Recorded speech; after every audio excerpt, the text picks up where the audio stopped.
दोस्तों नमस्कार, स्वागत है आप सभी का इस चैनल पे। दोस्तों सभी बीएमसी कर्मचारियों के महंगाई भत्ते को लेकर ये वीडियो काफ़ी इम्पोर्टेंट होने वाली है। जहां तो आपको पता ही होगा कि इस समय महंगाई भत्ता यानी कि डीए 50% के हिसाब से आपको दिया जा रहा है और आगे से महंगाई भत्ता 53% होने वाला है। ऐसे में दोस्तों आपकी जानकारी के लिए बता दूं कि अभी तक इसका अनाउंसमेंट केंद्र सरकार की तरफ से नहीं किया गया है। 9 तारीख को केंद्रीय कैबिनेट की बैठक थी और उस बैठक से उम्मीद लगाई जा रही थी कि कर्मचारियों और पेंशन भोगियों के महंगाई भत्ते में बढ़ोतरी का अनाउंसमेंट किया जाएगा।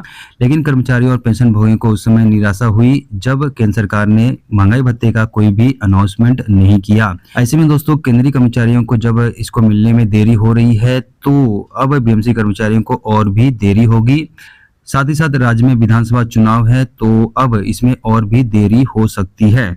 ऐसे में फिर भी उम्मीद है कि नवंबर महीने की जो पेमेंट आएगी वो 53% डीए के साथ में आएगी। जी हाँ, तो यहाँ पे आपको बता दूं कि महंगाई भत्ता 53% हुआ है, लेकिन इसका ऑफिशियल अनाउंसमेंट गवर्नमेंट की तरफ से नहीं किया गया है। लेकिन महंगाई भत्ता 53% ही आपको मिलने वाला है, यानी कि 3% बढ़कर मिलने वाला है। ऐसे में दोस्तों राज्य में विधानसभा चुनाव है तो ऐसे में अब मुझे उम्मीद है कि नवंबर महीने की जो पेमेंट आपकी आएगी वो 53% डीए के साथ आएगी। ऐसे में जो आपकी सैलरी 1 दिसंबर को आएगी वो 53% डीए के साथ में आने वाली है। अब दोस्तों 53% डीए हुआ है तो आपके एचआरए में भी बढ़ोतरी होगी। 53% डीए होने से आपके डीए में तो बढ़ोतरी होगी, साथ ही साथ एचआरए में भी बढ़ोतरी देखने को मिलने वाली है।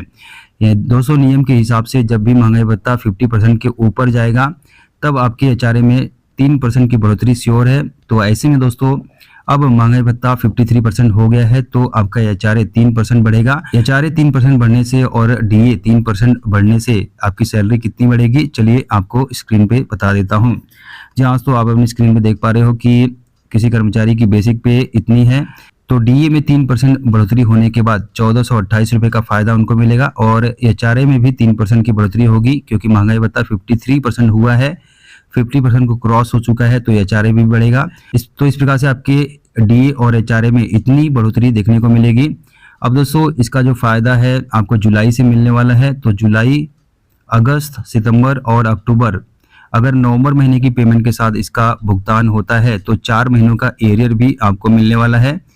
तो इस प्रकार से आपको डीए का एरियर मिलेगा और एचआरए का भी एरियर मिलेगा। तो इस प्रकार से एरियर आप यहाँ पे चेकआउट कर सकते हैं कि एरियर आपको कितना मिलेगा। तो दोस्तों ये तो हो गई इंडिविजुअल इस बेसिक की। अगर आपको अपनी जानकारी लेनी है कि मेरी कितनी सैलरी बढ़ेगी, डीए कितना बढ़ेगा, एचआरए कितना बढ़ेगा, तो इसके लिए डिस्क्रिप्शन में मैंने एक लिंक दिया है। उस लिंक के ऊपर आप जाकर क्लिक करेंगे तो आपके सामने ऐसा इंटरफेस आएगा। तो उसके बाद आपको यहाँ पे अपनी बेसिक पे डालनी है और यहाँ पे आपको टीए डालना है। टीए अगर आपको 1000 रुपये मिलता है तो 1000 डालना है, अगर 2700 मिलता है तो इतना ही डालना है।